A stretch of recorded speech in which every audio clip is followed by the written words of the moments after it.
Yo, what's going on, my people? It's your boy Chris, and we're back.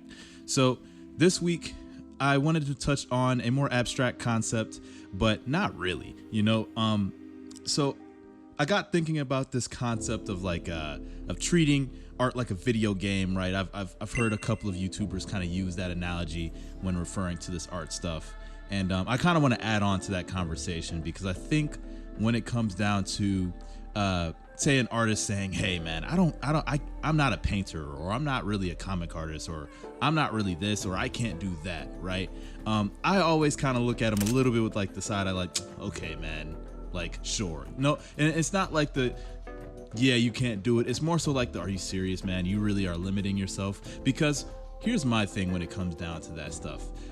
I can definitely accept the fact that you may be, say, are a comic artist, right?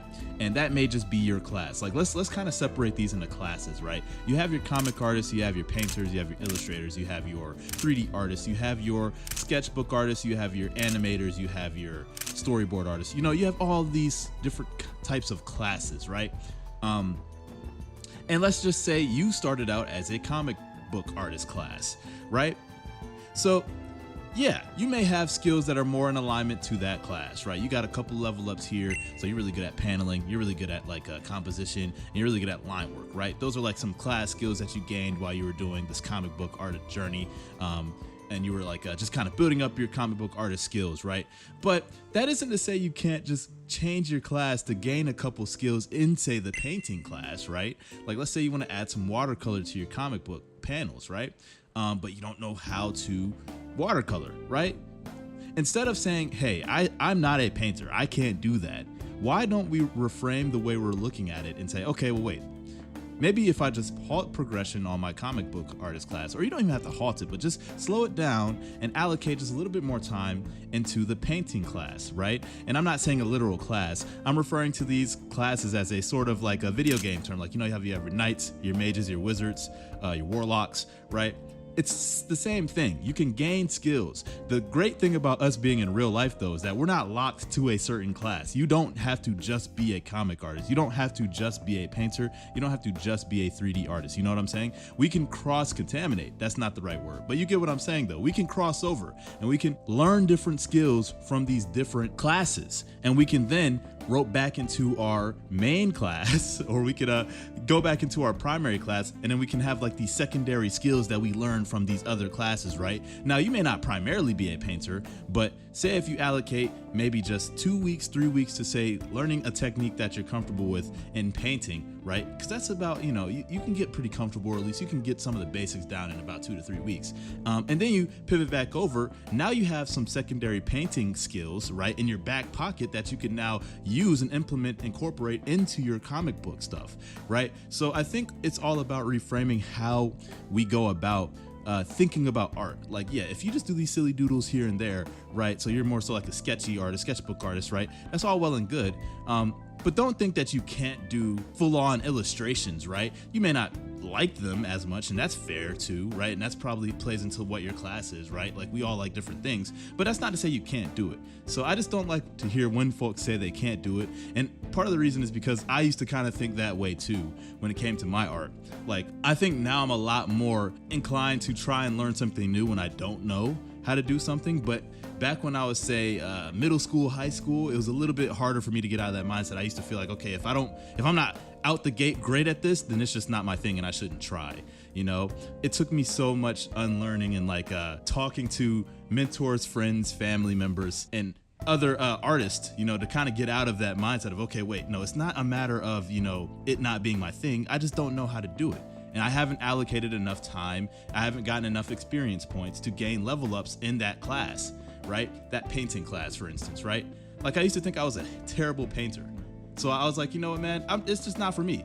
But then one day I was like, all right, you know what, man, instead of saying it's not for me, I'm going to just try and allocate some time to getting a level up in painting. Doesn't need to be anything crazy. Don't need to be the best painter ever, right?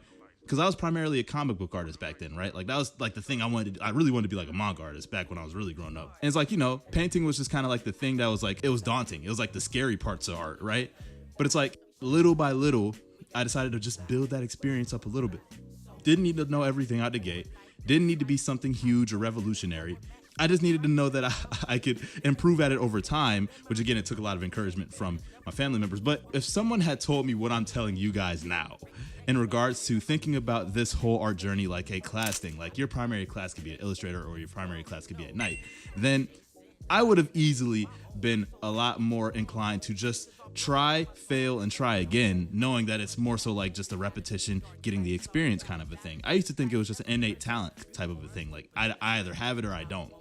And now I don't think like that. And I just really wanted to talk on that because I feel like it's super important for artists to understand that, listen, you can learn anything. I mean, you can learn how to do anything. I don't want to hear anyone in my friend group, any one of you guys in my comment section talking about, I don't know, or I can't do.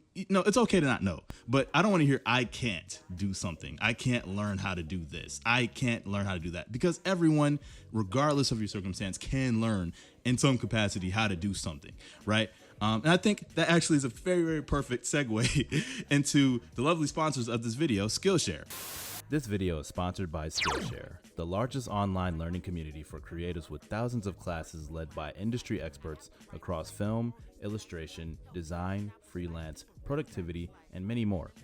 Skillshare can help you take your career skills, hobbies, passions, or even side hustles to the next level. And now with Skillshare's new feature, Learning Paths, you now have a direct roadmap for a personalized sequential class collection to master a specific skill or competency. Lately, I've been really interested in creating small animatics and emoticons for my avatar on the channel, and the perfect class to explain animation principles to a non-animator like myself has been Frame by Frame Animation, Fun Tips and Tricks for Non-Animators by Chris Piashik. I've had a blast going through the catalog of what Skillshare has to offer, and with the link in the description below, the first 500 people to sign up will receive a 1-month free trial of Skillshare. So get started today, and thank you to Skillshare for sponsoring this video once again. Now back to the regularly scheduled program. But again, I really just wanted to wrap up this video by saying, I get it. Something can be daunting. Something can be very, very scary to learn, and you may not have confidence in your ability to do it. And it takes a little bit of time to build up that confidence. But trust me, from people who have done it, from my experience too, my personal experience, I can tell you that, listen, you don't have to be the best at something out the gate to get really good at it. And you don't have to, become a master at something to get decent enough at it to do some really cool stuff, right? Like, I'm not the best at painting, but I have a technique now that I think really, really works. It really works. It works for my workflow, and it overall is a good addition to my artist toolbox, my artist skill set, right? Like, let's say I'm just level 23, right? Arbitrary level. I'm level 23, and it's like, hey, I have, some comic book making skills. I now have game dev art skills, and I have these painting skills in my toolbox, right? This is how we are all kind of become unique. It kind of comes down to our skill sets, right? So again, I know this isn't the most original conversation or original topic, or at least I've heard a couple of YouTubers phrase it like this before, but like the classes thing specifically, I think is what clicked for me. And I just want to add to that and make sure that everyone in my community knows that, hey, you could do this too. And it's not necessarily about how good you are at first. It's about knowing that you can get better at it over time, and being okay with the fact that, hey man, it's going to take some experience points. You got to get those experience points, man. You can't be a level 99 Charizard in Pallet Town, bro. You got to start off as a Charmander first, man. You got to learn Ember before you can get the Flare Blitz. You know what I'm saying? That's probably me being real nerdy, but you get what I'm saying though. For my Pokemon fans, you get what I'm saying. You can't just learn these crazy ass special moves without learning your basic attacks and defense and your slashes, right? So anyways, I'm going to go ahead and hop off now. Hopefully this made some sort of sense or helped somebody kind of reframe their brain. You could do it, man. That's really all I'm trying to say, is that you could do it. Don't feel like, you're limited, It's just a matter of the time. It's just a matter of the time and the experience. It's just like a video game. It's just like it's a matter of the time and the experience. So anyways, just want to say that. I'm not going to harp on this too much longer. Thank you guys for watching. As always, I really appreciate you. Follow all of my socials for more updates and all of that jazz. And I'm going to be coming at you real soon with another video. But I appreciate you guys for tuning in yet again. We'll be back real soon. Take it easy. Peace.